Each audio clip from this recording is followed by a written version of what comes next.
check this out, guys. I had a misfire here when I was nailing this in, and now we have this gouge in our floor. So I've never seen this done before, but Brian is going to attempt to replace it. So when we're replacing this part of the board is no longer any good. So what I normally do is I take a flush cut on another piece of flooring, and I've already established where we're gonna put our new piece in with a line here. So I'm gonna just take that board, put it down a little bit proud of that line so we can cut that new piece a little bit shy if we have to. And I screw that right down into the old piece of flooring.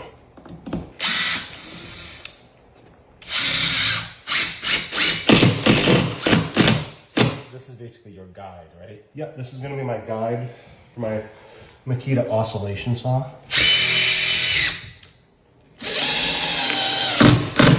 This seems so aggressive. You know what I'm saying? Like, this seems like terrifying. It's like repairing a dent on a Rolls Royce or something. So the reason we're not pulling up the whole board is this board is about 6 feet long, and we are actually running out of longer floorboards for this patch.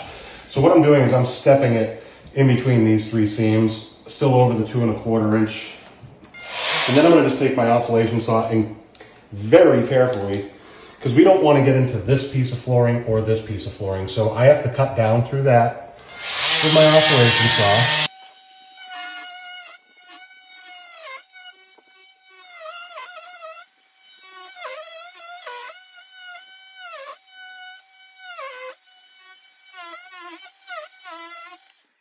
So now I'm going to take this board back up. So definitely get a nice, sharp, brand new blade. You don't want to be burning through that stuff. Damn. Okay. Look at that. That's a good cut, Brian. Thank you. Okay. So now we're going to take our skill saw. You can use a skill saw or a track saw. I have a skill saw handy. We're going to set the blade just a little bit more than 3/4 of an inch. We don't want to cut into the subfloor, but if I remember correctly, this has double layer, and to get into it a 1/16 isn't going to hurt that. So now what we want to do, we want to start our blade so that the back edge of our blade does not exceed this seam here, or the leading edge of the blade exceeding this seam here. And we're going to make that cut twice. Okay. I'll be the vacuum guy. And we want to work kind of in the middle because we have two inch cleat nails here. We want to try to avoid hitting the cleat nails. Sometimes it happens, so be ready for that. So we're going down the middle, yeah? Ish? 2/3 ish, if you will.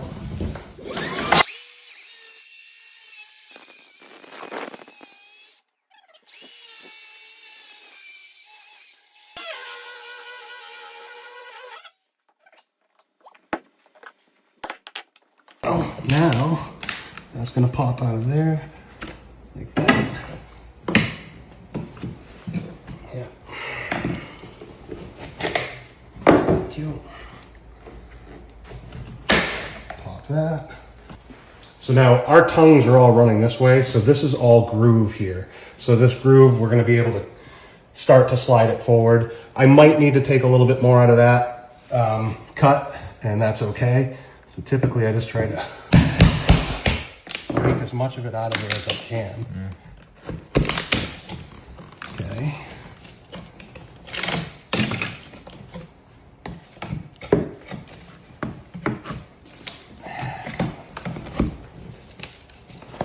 And No, just cut that. I'll just cut that right off. There we go. And what we're trying to do on the front here, as you can see, I cut through one of the cleat nail that went through the face of the floor. We're going to try to expose the cleat nails without cutting those right now. We're just going to chip this out.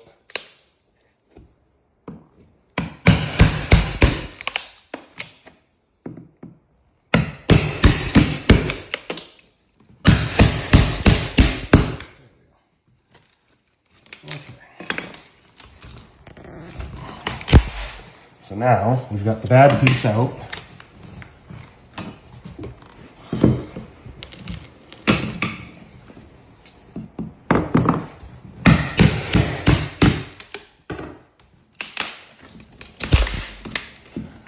Let's see them right there. Yep. Pull that nail out.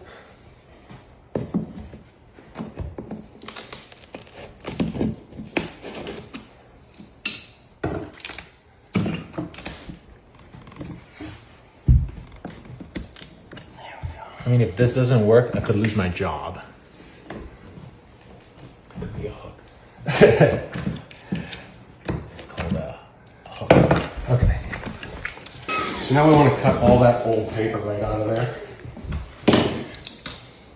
I'm gonna clean up those corners and stuff. Yeah, we can get some of that out of there too. This seems fun. I should try one. Mess one up. Look at that. See, so that's why you set it just a little lower, and you just scratch that, so it's not like you're plunging it all the way. Right. You don't want to take out too much of that subfloor. Paper's holding. So the part that I cut off is this guy right here. The back side of the groove there, which this one doesn't have it, unfortunately. And I just took the tongue off here. Okay. Now sometimes in order to get this piece in, I do have to do a little bit of finesse with this, whether it be with a piece of sandpaper or just take like a little bevel to get it to roll. Because basically all we're gonna try to do, once we get the glue in there, and we're just gonna glue that. I'm gonna put some screws down in the subfloor because our basement is not finished. So Michaelo could come back and screw up from the subfloor into this new piece as well. But the glue will do its job. Make sure that this is gonna go.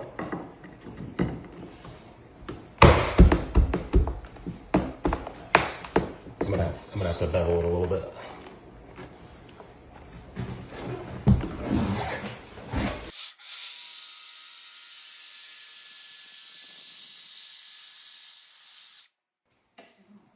Pretty cool. I like that. That's pretty fancy. I think that's probably gonna go. So what we're gonna do, New clip, right? So now that this is prepped, right? We're ready to go. so, yep. So we could do it where this stuff is very narrow. I'm gonna just do a line right down it.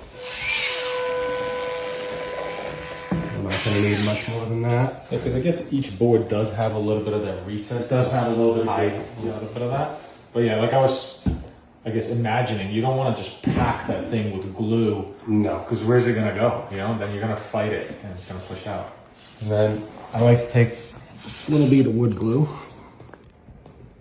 run right down on my lip here, just to try to eliminate squeaks. You can clean up if it gets on top of the other floor, don't worry about that. All right. And nothing on this side. I'm gonna just use some from my excess here. But I'm saying, I guess on this tongue, you're not gonna add anything there. You don't really need to.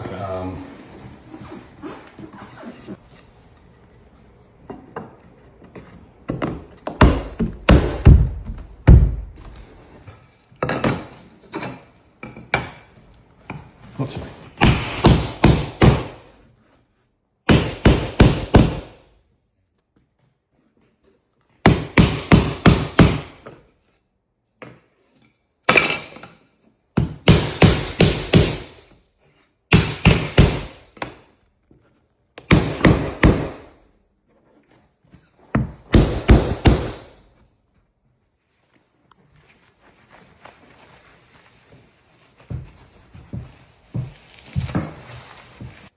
That's so tight. Good job, Brian, for the first time. So that is how you do a floor board replacement in case you misfire or you drop a tool on it. Cool. Good job. Thank you, Brian. Hey, you're welcome.